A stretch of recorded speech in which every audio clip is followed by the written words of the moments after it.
Your roof is not protecting you from the heat. It is collecting it. All day long, your roof surface absorbs solar radiation, stores it like a battery, and after sunset, it releases that stored heat downward into every room you sleep in. That is why your house is still hot at midnight when the outside air has already cooled down.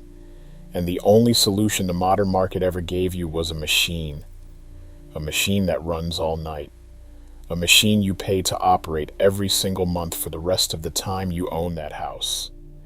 But here's where it gets interesting. Thousands of years before that machine existed, builders in some of the hottest places on Earth were keeping homes cool without it. Not with tricks, not with workarounds, with a roof design so effective that it interrupted the heat transfer process before it ever reached the living space. That design existed on every continent. It worked in Egyptian deserts, Persian cities, tropical Asia, and the Mediterranean coast. And then it disappeared. Not because it failed, because it was too cheap to build a business around.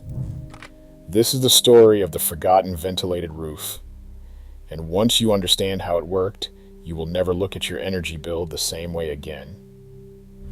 Before we get to the solution, you need to understand exactly what your modern roof is doing to you. A typical modern roof is a dense, dark solid surface sitting in direct sunlight for 8 to 12 hours every day. Asphalt shingles, concrete tiles, sealed metal panels. These materials are excellent at one thing: absorbing heat. A dark roof surface can reach over 70 degrees Celsius on a summer afternoon. That is not the air temperature. That is the surface temperature of the material sitting directly above your ceiling. Once that surface heats up, physics takes over. Heat conducts through the roofing material, through the structural layer beneath it, through whatever insulation exists, and eventually into the air inside your home. The process is slow, which is why the peak indoor heat often does not arrive until evening. But it arrives every single day. And modern construction has no passive answer to this. It seals the roof assembly tight, adds insulation to slow the conduction slightly, and then points you toward the thermostat. The insulation delays the problem. It does not solve it. And every degree your indoor temperature rises is another hour your cooling system runs and another pound on your electricity bill. Here's what the ancient builders understood that the modern construction industry does not want you to think about. The roof does not have to absorb that heat and hold it. If you design the roof correctly, the heat can be intercepted, diverted, and expelled before it ever reaches the structure beneath. And you can do it without a single moving part. The principle is ventilation combined with separation. In ancient Egypt and Mesopotamia, survival in extreme heat meant understanding one simple fact: hot air rises. If you give it a path to escape upward and outward, it will take that path. It does not need to be pushed. Geometry does the work. Builders in these regions designed roof structures with raised profiles, internal cavities, and ventilation openings positioned at the high points.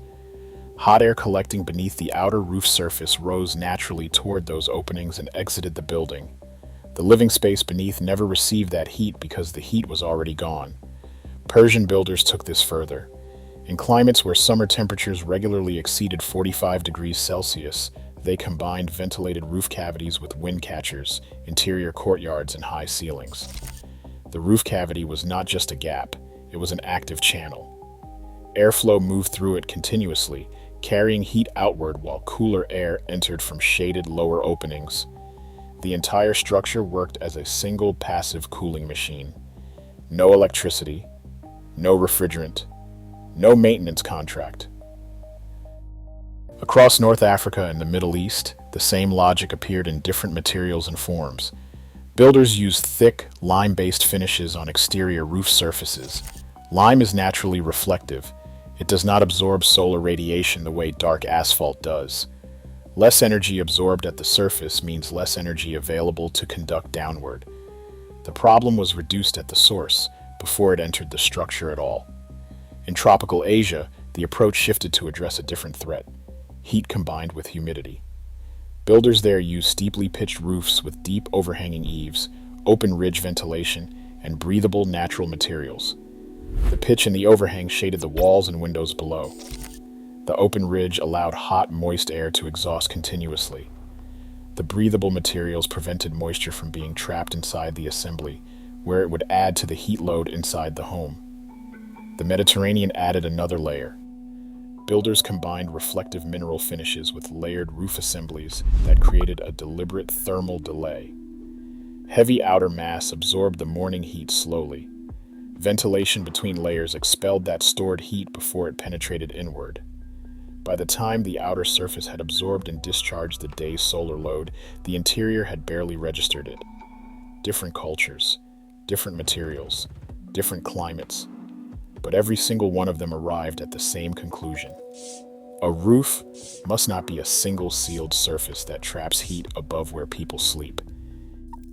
It must be a layered system that separates the solar surface from the living space and that uses natural airflow to remove the heat in between. That knowledge did not disappear by accident.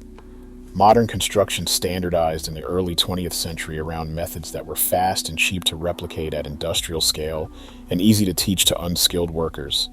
A single-layer sealed roof assembly is faster to build than a ventilated layered system. It requires less design knowledge.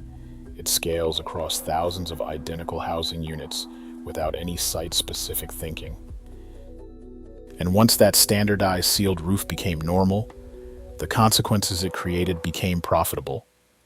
A house that traps roof heat becomes a house that needs mechanical cooling. Mechanical cooling requires equipment. Equipment requires installation. Installation requires contractors. Equipment requires electricity. Electricity requires a utility contract. Equipment fails. Failure requires repair. Repair requires parts.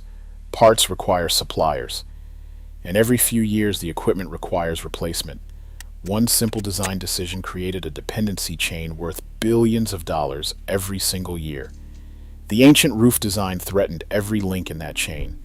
A roof that passively expelled heat before it reached the interior would dramatically reduce the load on mechanical cooling systems. Some homes in appropriate climates might not need those systems at all. You cannot build a recurring revenue model around a geometry decision made at the design stage. So the geometry decision stopped being taught. Code stopped requiring it. Developers stopped requesting it. And within 2 generations of builders, the knowledge that had kept desert cities livable for 3,000 years was treated as primitive and obsolete. It was not obsolete. It was inconvenient. Now here's what actually matters for you today. You do not need to rebuild your house. The principles of the ventilated roof design can be applied to existing homes with surprisingly accessible modifications, and each one addresses a specific part of the heat problem. The first is surface reflectivity. The single biggest factor in roof heat gain is how much solar radiation the outer surface absorbs. A dark asphalt roof may absorb more than 90% of the solar energy hitting it. A lime-washed or mineral-coated surface can reflect 60 to 80% of that same energy. The difference in indoor temperature can be measurable within days of application. Hydrated lime is available at most builders' merchants for a few pounds per bag. It is the same material used on Mediterranean and North African roofs for centuries. Applied to a flat or low-pitch roof surface, it provides immediate reflective benefit and some natural protection against moss and algae. The second is cavity ventilation. If your roof assembly has or can be given a ventilated air gap between the outer surface and the insulation layer beneath, heat that conducts through the outer material has a pathway to exit rather than continuing downward. Many modern pitched roof constructions already have a partial version of this in the form of a cold roof void. The issue is whether that void has sufficient inlet and outlet ventilation to allow convective airflow. Adding ventilation tile inserts at the eaves and ridge ventilation at the apex can allow the void to function as an active heat exhaust channel rather than a stagnant heat trap. The third is thermal mass positioning. This is the most misunderstood principle. Heavy materials like concrete and clay do not simply insulate. They store heat and release it on a time delay. When that mass is on the inside of a building, the delay means your house heats up slowly during the day, but stays warm long after sunset. When the mass is on the outside, or in the outer layer of the roof assembly separated from the living space by a ventilated gap, the time delay works in your favor. The mass absorbs and holds the day's heat. Ventilation expels much of it before it can transfer inward. By the time the outer mass would be releasing heat toward your ceiling, the day is ending, and the temperature difference that drives inward conduction is already reducing. The fourth is overhang geometry. Roof overhangs and deep eaves shade the walls and windows below the roof line from direct solar gain. Most modern suburban housing uses minimal overhangs because they add cost and complexity at the construction stage.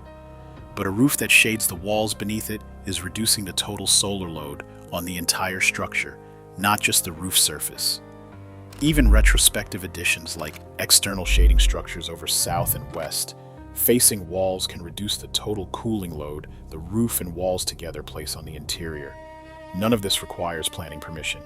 None of it requires a contractor with specialist qualifications. And none of it requires a monthly payment to an energy company. The ancient builders who designed these systems were not primitive. They were working with physics.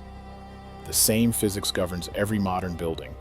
The difference is they were solving the problem directly rather than selling a machine to manage the consequences of not solving it. Your roof was never supposed to be a heat battery. It was supposed to be the first line of defense against the sun. The construction industry simplified that defense into a design that creates dependence, and then it sold you the solution to the problem it had created. That is the real story of the forgotten ventilated roof. The knowledge was not lost. It was buried. And the physics behind it has not changed by a single degree. If you have stayed this far, you now understand more about how your roof is actually working against you than most homeowners will ever find out. Drop a comment below telling me which of these modifications you think would make the biggest difference to your home. If you want the full breakdown of how to apply the ventilated cavity principle to a standard pitched roof without touching planning, that is exactly what the next video covers. Subscribe and make sure you do not miss it.